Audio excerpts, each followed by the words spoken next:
Já, tap í framlengda leik fyrir Val sem var nokkuð spennandi, en það gefur mér þetta að vera svolítið súrt að svona erfitt að kyngja og erfitt að kyngja. Já.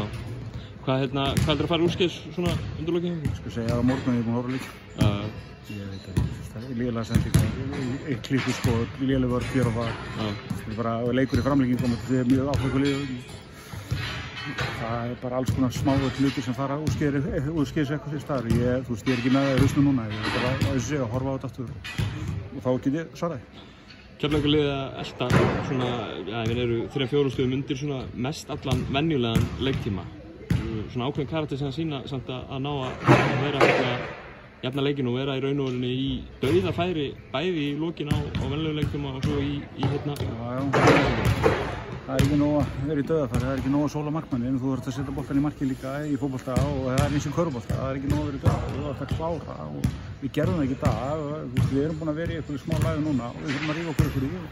Það gekk ekki í dag, ég hélt að þetta væri að koma í okkur en það gekk ekki, því miður. Var þetta ekki samt skilja fram á því niður Jú, ég meina þeir sem sáu þennan Grindavíkurleik, við vorum hræðilegar í þeim leik og þetta var miklu betur en það.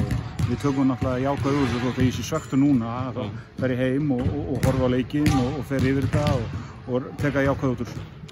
Breiðablik eftir viku, nú 3 tapleiki í rauðu deildinni, það er nú ekki eitthvað sem að Keflavíkur þurfa að vera.